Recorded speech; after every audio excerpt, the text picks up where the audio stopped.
Hey everyone, it's your girl Desiree. I'm back with another video. This video, I basically wanted to talk about not hair. I'm gonna do something a little different, but I want to talk about women who look down on women who are considered like sexually risque, whether they're dancers, whether they sell their bodies in different types of ways, whether they've made certain sexual decisions either currently or in their past, and how like these women will hate on them, but then they'll secretly like live vicariously through them at the same exact time, which is so interesting. So I want to talk about that basically in this video. Now, I'm not saying that people can't have an opinion about how, like, for example, like there's different type of lifestyles. So I'm for like people having their opinions about different lifestyles. I don't believe, I'm not under the thing of, oh, people have to accept your lifestyle because we need to be inclusive. No, people don't have to accept anybody's lifestyle. I think as long as you're not bringing harm or disrespecting people, like trying to shame them or like trying to like bully them or even worse, bring harm to them, you can disagree with somebody's lifestyle. I'm not talking about that. I'm talking more so like just the hate and the slander and talking down about certain types of women that are considered risque, but meanwhile you're secretly like wanting to be them, or maybe not even wanting to be them, but just living vicariously through them. Like that's basically what I'm gonna talk about. So I have 3 points that I wrote down regarding this topic, and yeah, I have my retainer in, so if I sound a little different, excuse me for that. But I'm basically gonna go into the three things. Okay, so the first one is basically that sometimes women who have like a certain disdain for women who are considered risque, that disdain, it's like it's just based off of something that's rooted like personally deep within them. Because when you think about it, like if a woman just simply just didn't agree with a woman who is a dancer, for example, but this woman is standing in love, she probably would say, well, I don't agree with the lifestyle that she's living, but I'm not going to have any type of disdain or look down on her because that's what she chooses to do. But when you have like a disdain and you look down on somebody, or you have like a certain disgust of them just because they choose to live a certain way that's different than you, it just says something. You know what I mean? You could have a disdain for the actual lifestyle itself. Like, yes, for example, a lot of these dance clubs, there's a lot of debauchery and stuff that goes on in there. There's a lot of women who have been harmed and horrible things have happened to them coming out of that environment. There's a lot of men that go into there, and the way that they treat women is disgusting. You know what I mean? There's a lot of trafficking. There's a lot of things that go along with that lifestyle. So to be disgusted and have disdain for that is one thing. But to have disdain for the women that choose to do it because they want to make money and they want to get themselves to a certain position in life, that's a different story. So my main thing is just basically like some women, it's not even so much that like, oh, they have these deep morals, values, and principles, and that's why they just simply just don't agree with the lifestyle. It's more so that they just have a disdain for that type of like person, that type of woman. And the thing is too, like sometimes like people are also worried about what other people are gonna think.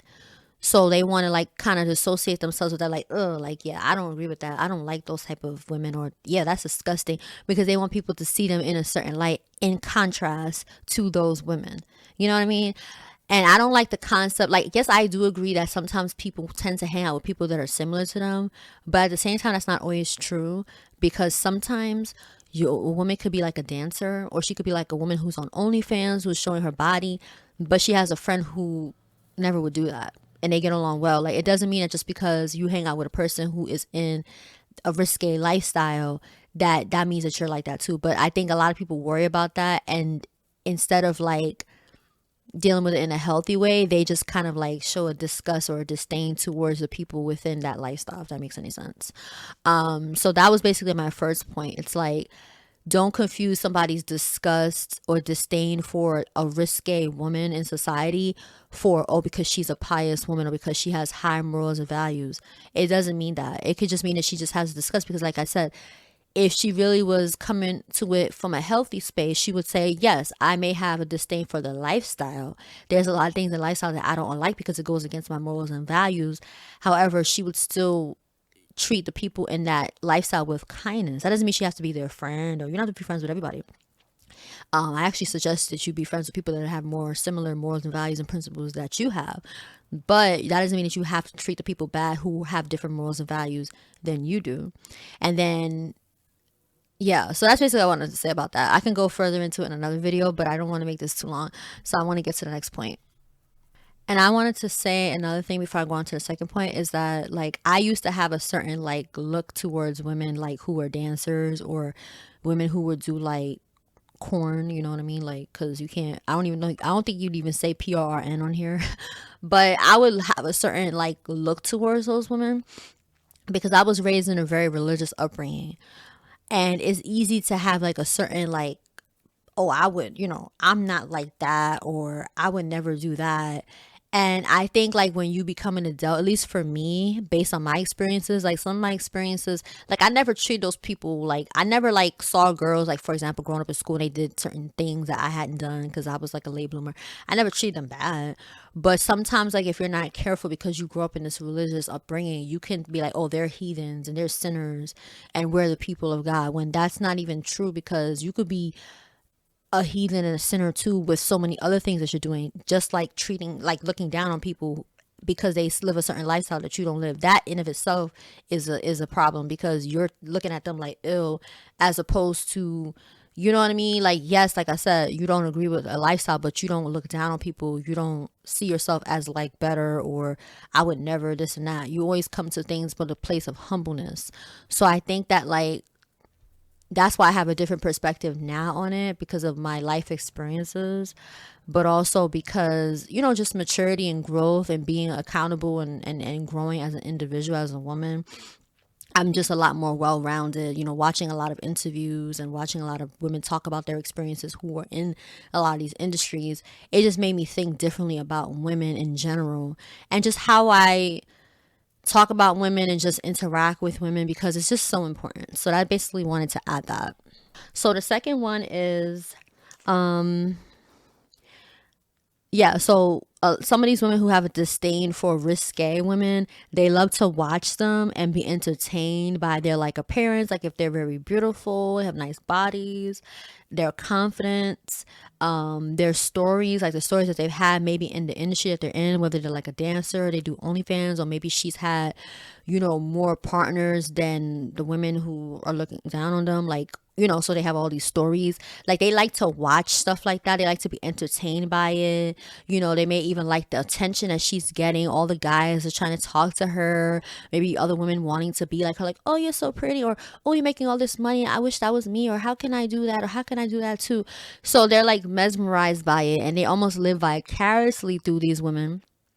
Because I think I may have already said this, but my retainer is in, so my voice may sound a little weird. And go ahead and like this video too if you like what I'm saying so far. But yeah, so they have like a certain, like they live vicariously through them. And when you live vicariously through people, you have to be careful with that because if you're not happy with your life or you're just not a happy person overall, that can turn to like disdain. And you just have to be careful with that because I know I used to watch like a lot of like relationship channels. You know how like that used to be a big thing on YouTube, like everybody was in like a relationship, they would do pranks on each other, they would do all these different things. And I was like so sad because I was like, I don't have, a boyfriend. And, so I would constantly watch all these relationship videos, almost like an addiction. And I started feeling so bad about myself. And I just started being like, kind of like almost jealous. Because like, oh, I wish I had a boyfriend too. And I feel like jealousy, everybody has that to an extent, at least a few times in their life. But I'm glad that over time, I like when I was working on myself, that jealousy turned into like motivation. And then also too, like I started realizing a lot of these relationships were fake, or even if they weren't fake, they were like unhealthy. So it was like, why would you even want a relationship like that anyway, when one, you can't even see the fullness of what's really going on, and two, then later on the truth is revealed and you come to realize that the relationship was either fake or it was real, but it was like completely like unhealthy and just sometimes even downright just a horrible relationship. So those type of things like really humble you and they help you to learn to have confidence within yourself and to not live vicariously through so many people. It's okay to watch people and to be amazed by their life or maybe even learn something from them, but it's not healthy to constantly keep living vicariously through them to the point where you're losing sense of your own reality, your own life. You're losing sense of your goals. You're just getting so immersed. And don't get me wrong, I was still going to college. I was still doing things. I wasn't sitting around doing nothing, but I was losing sight of myself. And you start to like sink more and more into this person's life rather than living your own life. And I think that's so easy to do on social media. And now we're seeing like a lot of the, the industry of like dancing, OnlyFans. We're seeing a lot of that online now. Like back in the days, like if a woman was doing like corn, if I say corn, y'all know what I'm talking about because probably can't say it. But when women was doing corn, you had to actually go to a corn site to see it. But now it's like you could see soft corn on regular, Instagram, or you could see literal actual, stuff on Twitter or whatever.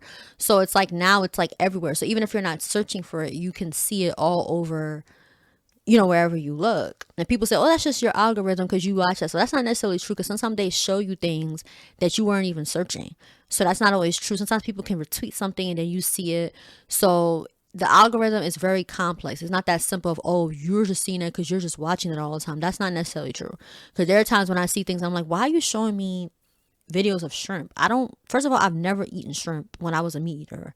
I don't want to see that. And then on top of that, I'm a vegan.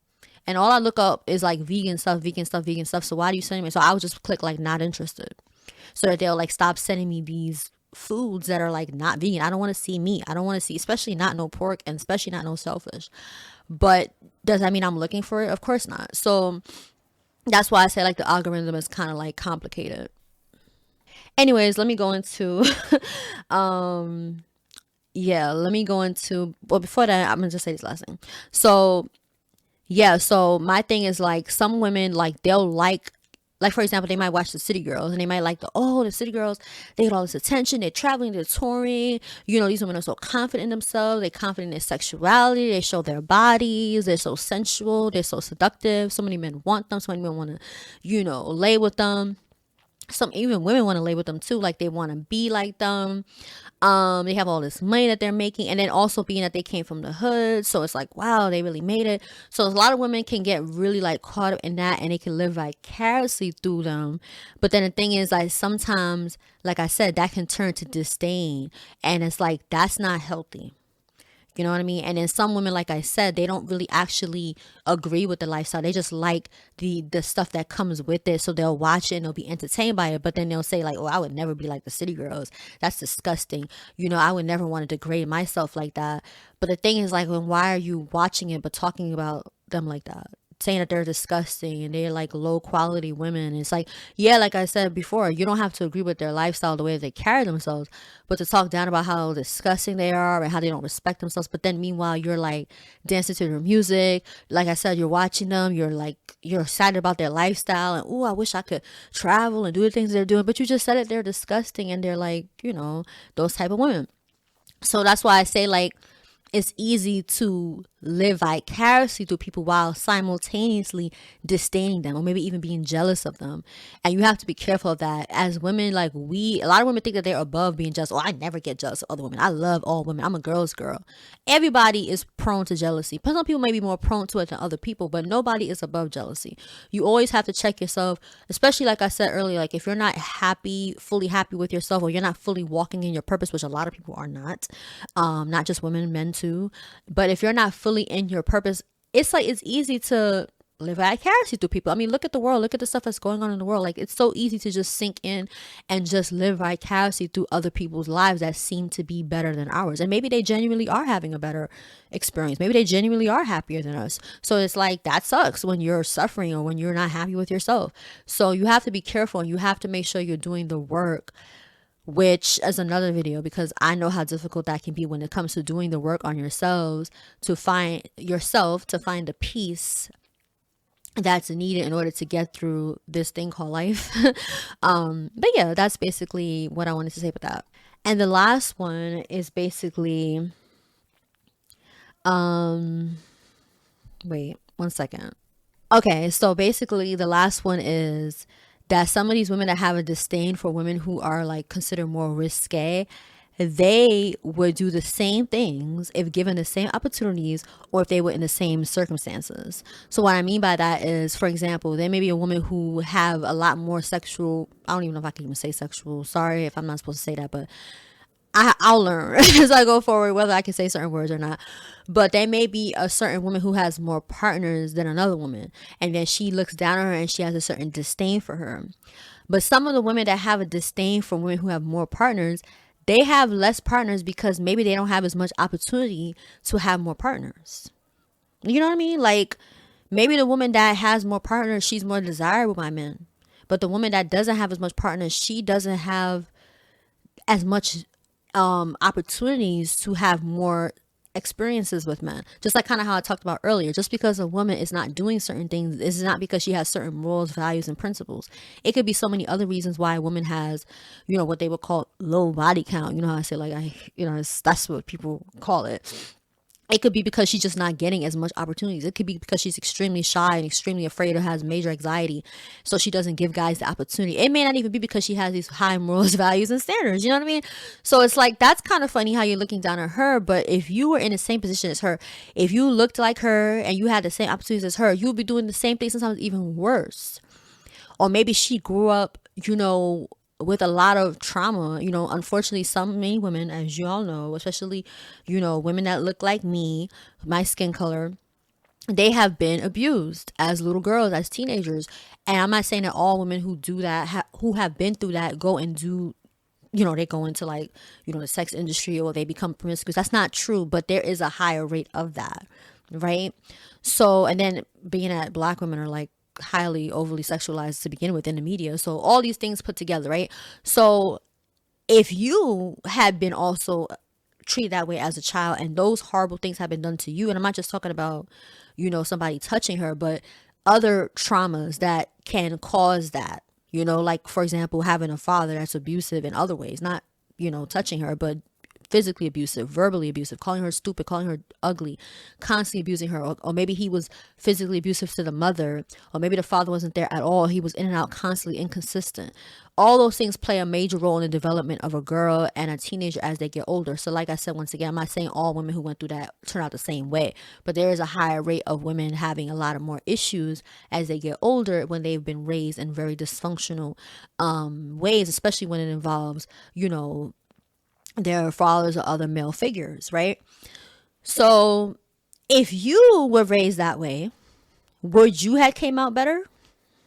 If you didn't have a father figure, or your father was doing inappropriate things to you, or maybe he wasn't doing that, but he was extremely verbally abusive, maybe physically abusive, all the above, or he just was, like I said, inconsistent or not even there, would you have, and it's not always the father, it could be the uncle, right? The uncle could do things too, but would you have come out better?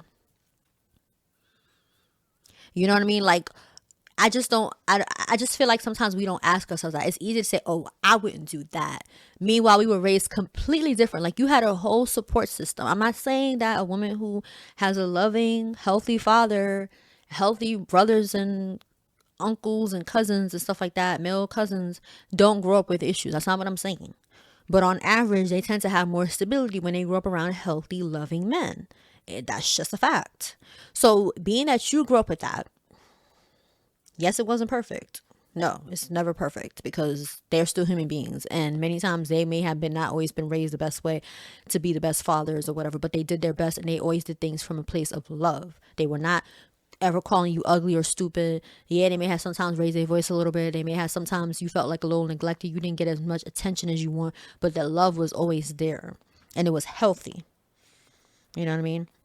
So you came out to be a relatively healthy woman who has boundaries, has certain morals, values, and principles that she stands on, doesn't have, a lot of, trauma and all this type of stuff that some other women may have. If you were raised the same way, would you have come out better? That's just a question. And maybe you would have, but even if you did, are you still, does that still make you better than the other woman who chose to take a certain path based off her pain? And once again, I'm not saying that all women who go through that take those paths. And I'm also not saying that all women who are dancers or who've been promiscuous or who are on OnlyFans were traumatized by men in their lives. That's not what I'm saying either. But there is a much higher rate of that among women who are in certain type of risque lifestyles. It just is what it is. And it could be the opposite. A woman could be growing up in a really controlling household. Her parents were not abusive, but they were extremely controlling. But that's also unhealthy, by the way. That's why I mentioned healthy men. Because if your father wasn't abusing you, for example, but he was extremely controlling, where you felt like you were constantly being smothered, yeah, that's unhealthy. And that can cause a woman to turn out to be rebellious. So when people say, oh, she grew up with such a great dad, whatever, whatever, I used to even say that because I didn't grow up with my dad, right? But you don't know if it was really healthy, because she could have been so controlled and so like put in a box that it was so damaging to her that it made her just want to like rebel. And then she went down those paths, and she felt like she got some power from being able to say, no, I'm gonna make my own decisions. I'm gonna be a dancer whether you like it or not. I'm gonna do OnlyFans whether you like it or not, and I'm gonna be able to make money from it and take care of myself, and I won't have to depend on a man for nothing, because look at how my father controlled me.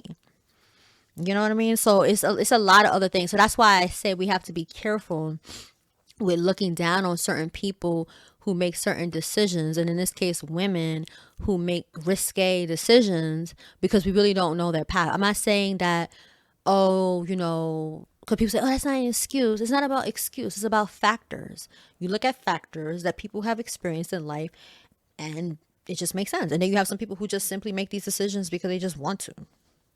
They just want to be a dancer. They just want to, you know, be with multiple partners. They just want to. But I think the average woman, she doesn't just wake up and like, I just want to be a dancer.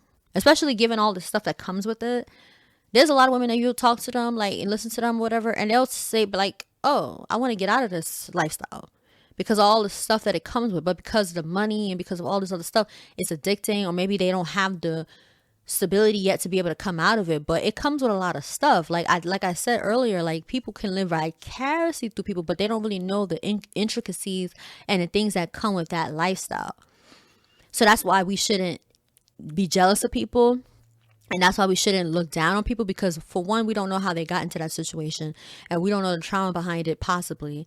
And then two, we also don't know what they have to put up with in order to maintain that lifestyle. We don't know what's completely going on. We just see the glitz, glam, the money, the attention and stuff like that, but we don't see the fullness of it. So that's basically, you know, what I wanted to say with that. So I hope y'all enjoy the what I talked about. Let me know in the comments what you think about this. Like I said, I don't think there's anything wrong with choosing not to agree with certain people's life decisions. In this case, when it comes to women who live risque, or they have in the past. But that's another thing too. Like, a woman will do that in the past. It could be 10, 15, 20 years. And people will just keep bringing it up. And it's like, okay, let it go. Like, you know what I mean? That was a long time ago when she was a dancer. But people, you know, that's how they treat women. But like I said, yeah, I don't see anything wrong with not agreeing with the lifestyle, but I have an issue with the whole shaming and, oh, I would never do that. I'm not like her. You know what I mean? I'm a woman of this. I'm a woman of that. And it's so funny to me too, because a lot of these women who say that, when you look at their lifestyle, they have so many things in their life that don't, like I said, it doesn't fit these morals, values, and principles that they claim that they have. Like, for example, women will say, I'm not like her. I can count on how many guys I've been with. Meanwhile, the 2, 3 guys or 4 guys that she's been with, they all were unhealthy relationships. You know what I mean? So it's like, why even brag about that when you haven't even been in healthy relationships? You know what I mean? Like, it doesn't make any sense. Meanwhile, the woman who's been with more people, she's in a loving, healthy, long-term marriage with children and everything. Same thing with the dancer. Like, you're gonna say like, oh, I would never be like her. She's a dancer. She's you know, WHORE, and I'm not like that. Meanwhile, you know, you're allowing people to walk all over you and treat you like trash as a woman who's really being degraded.